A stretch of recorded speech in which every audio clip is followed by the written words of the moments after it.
Olá, eu sou Vanessa Pereira e você está no Samba é Filosofia e Poesia.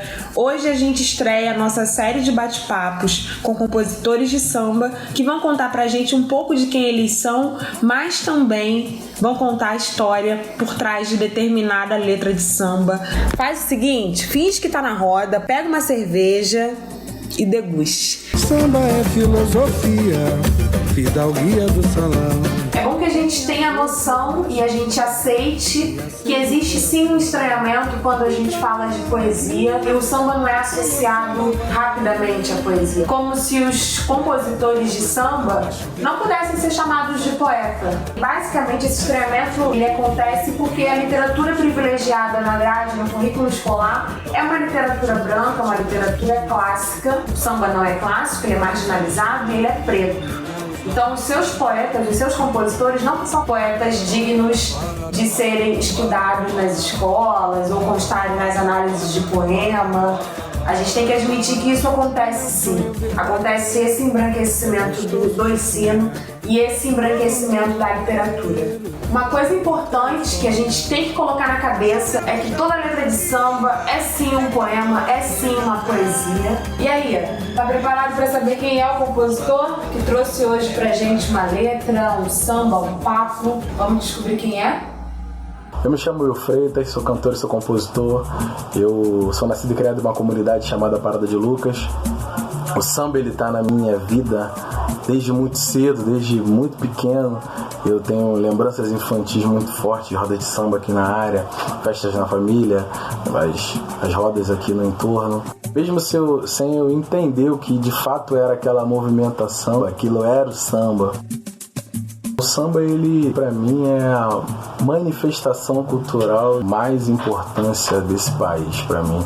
O lugar de narrar histórias que não eram contadas, de um povo que não era contado, de um povo que era negligenciado e que ninguém fazia questão de contar em lugar nenhum. O samba ele vem com essa carga ancestral para dar voz e para contar uma narrativa que ninguém se importava. Através de um movimento genial, ela toma um lugar e os ouvidos se inclinam para ouvi-la e ouvir essas histórias. E o compositor ele é o contador de história. Na parte da manhã eu sempre sou muito ativo e sempre sou muito criativo. Então eu começo, eu dou o start na criação normalmente pela manhã, e aí às vezes eu termino na manhã e normalmente eu vou no decorrer do dia, né? Se conecta com algum lugar, com algum outro plano, com as vidas de alguma forma que ele consegue contar coisas que talvez ele nem tenha vivido. E o compositor ele tem esse dever. A gente vai falar de uma música que eu escrevi, se eu não me engano, 2018, chamada Luta.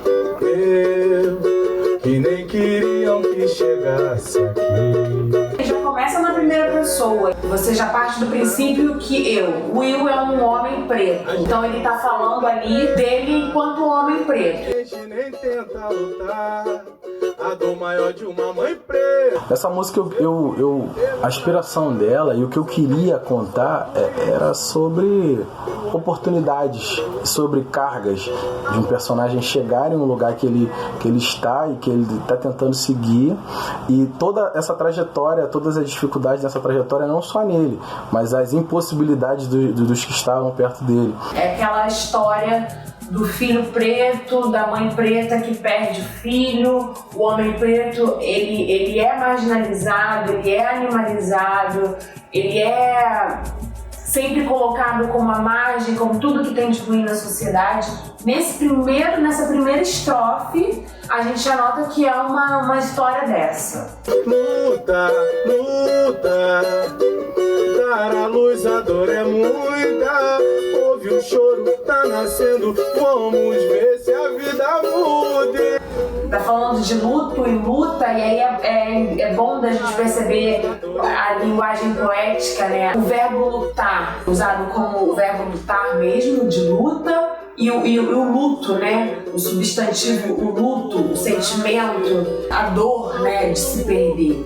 Essa figura de linguagem se chama anáfora. É uma figura de linguagem que faz realmente isso. É a repetição da mesma palavra no início do verso ou em determinada parte do verso. Ouve o choro, tá nascendo.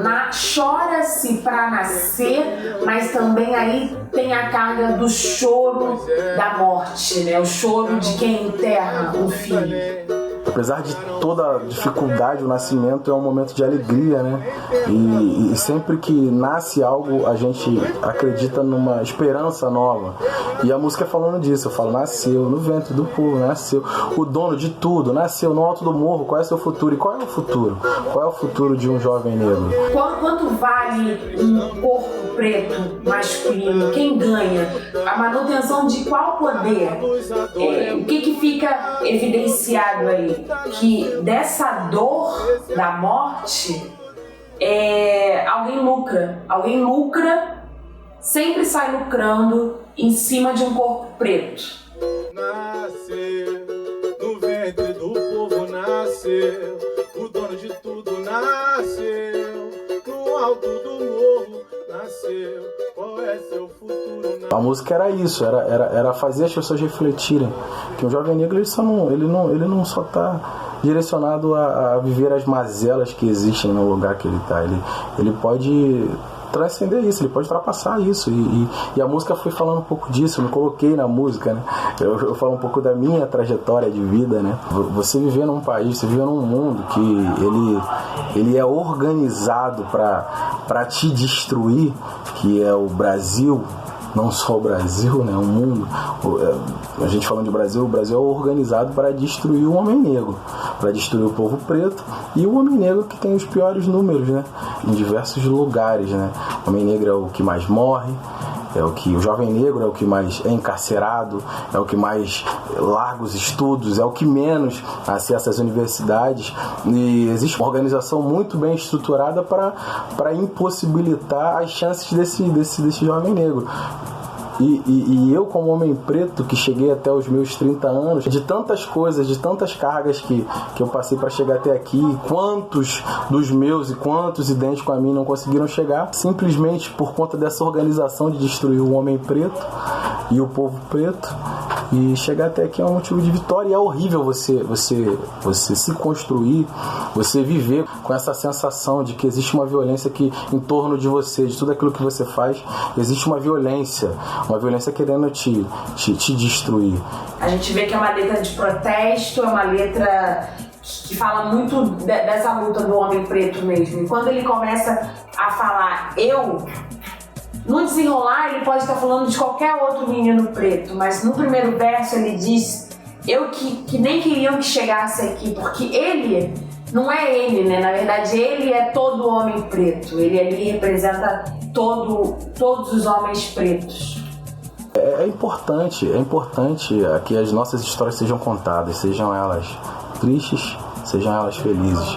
É muito importante que a gente conte e que a gente mostre a nossa ótica de mundo para o mundo e que ninguém fale por nós. Isso é muito importante. Eu, como periférico, como homem preto periférico, tive algumas referências próximas assim da minha geração, assim, em termos do momento, que era a galera do rap, que, por exemplo, era o Racionais MCs, era uma referência que, porque eles falavam de coisas que eu estava vivendo. Isso foi importante para mim.